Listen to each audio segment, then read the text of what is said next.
Hi friends, ఈరోజు topic వచ్చేసి సింగరేణి చరిత్ర. సింగరేణి చరిత్రలో డాక్టర్ విలియం కింగ్స్ అనే శాస్త్రవేత్త 1870 సంవత్సరంలో కారపల్లి అనే ప్రాంతానికి బొగ్గు నిక్షేపాలు కోసం అన్వేషణ జరిపించారు. అంటే అప్పుడు రీసెర్చ్ చేశారు.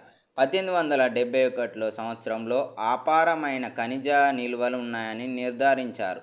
1871లో నిర్ధారించబడిన బొగ్గును నిల్వలను 1889 సంవత్సరంన ఖమ్మం జిల్లాలో సింగరేణి అను గ్రామంలో మొట్టమొదటిసారిగా బొగ్గుని గని ప్రారంభమైంది. 1921లో కంపెనీ పేరు హైదరాబాద్ డక్కన్ కంపెనీగా ఉండేది. 1921లో డిసెంబర్ 23న కంపెనీ పేరు మార్చి సింగరేణి కలరీస్ కంపెనీగా నమోదు చేశారు. అంటే ఇక్కడ చూసుకుంటే అప్పటి వరకు డక్కన్ కంపెనీగా, హైదరాబాద్ డక్కన్ కంపెనీగా ఉన్నది. తర్వాత సింగరేణి కంపెనీ కలరీస్గా మార్చడం జరిగింది.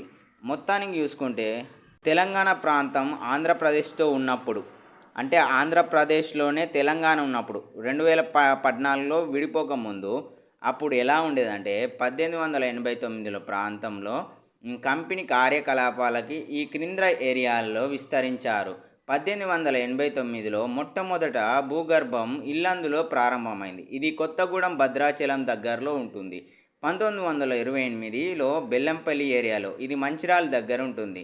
1936లో కొత్తగూడెం ఏరియాలో, 1961లో రామగుండం ఏరియాలో, ఇది రామగుండాలు, రాముడు 108 గుండాలు చేసిన ప్రాంతంలో రామగుండం అనే ఏరియాలో ఉంటుంది.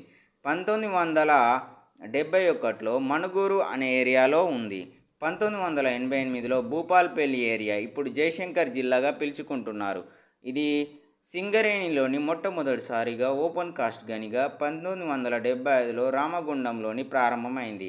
ప్రస్తుతం జూలై 2017లో సింగరేణిలో 16 ఓపెన్ కాస్ట్ గనులు మరియు 30 అండర్ గ్రౌండ్ గనులు నుండి ఉత్పత్తి జరుగుతున్నాయి. కానీ ఓపెన్ కాస్ట్ గనుల ద్వారా వచ్చే ఉత్పత్తి సింగరేణి మూల స్తంభంగా నిలుచుతున్నది. ఇదే ఫ్రాన్స్ సింగరేణి చరిత్రలో మనకు తెలిసిన చిన్నిపాటి వివరాలు. Bye friends, bye bye.